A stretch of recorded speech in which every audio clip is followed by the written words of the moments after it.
श्रीमद् भगवद गीता अथ द्वादशाध्याय भक्ति योग। ओम श्री परमात्मने नमः।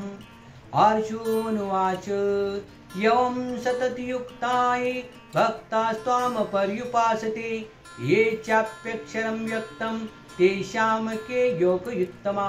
श्रीभगवानुवाच मय्यावेशमनो ये मां नित्ययुक्ता उपासते श्रद्धया पर्योपेतास ते मे युक्ततमा मता। एतमक्षरं निर्दिशम् अव्यक्तं पर्युपासते सर्वत्र गमचिन्तमच्च कूटस्थमचलं ध्रुवं सन्नियम्येन्द्रियग्रामं सर्वत्र समबुद्धय ते प्राप्नुवन्ति मामेव सर्वभूतहिते रता। क्लेशोऽधिकतरतेषाम् अव्यक्तासक्तचेतसाम् अव्यक्त हि गतिर्दुःखं देहवधीभर व्याप्यते। हेतु सर्वाणि कर्माणि मयि सन्न्यस्य मत्परा अनन्यनैव योगेन मां ध्यायन्त उपासते तेषामहं समुत्तरता मृत्यु संसार सागरात् भवामि न चिरात् पार्थ मय्यावेशित चेतसाम्। मय्येव मनःस्त्व मयि बुद्धि निवेशय निवासिष्यासि मय्येव अत ऊर्ध्वं न संशयम्। अत चित्तं समाधातुं शक्नोषि मयि स्थिराम् अभ्यासयोगेन ततो मामिच्छाप्तुं धनञ्जय। अभ्यासेऽप्यसमर्थोऽसि मत्कर्म परमो भव मदर्पमपि कर्माणि कुर्वन् सिद्धिमवाप्स्यसि।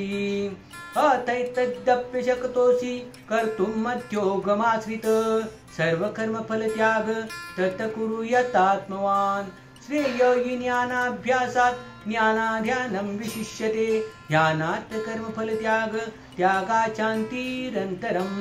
अद्वेष्टा सर्वभूतानां मैत्रकरुणयवच्च निर्ममो निरहङ्कार समदुःखसुखशमी। सन्तुष्टो सततं योगी यतात्मा दृढनिश्चय मयर्पितमनोबुद्धि यो मद्भक्तः स मे प्रियः। यस्मान्नो द्विजते लोको लोकान्नो द्विजते च यः हर्षामर्षभयदोगे मुक्तो स मे प्रियः।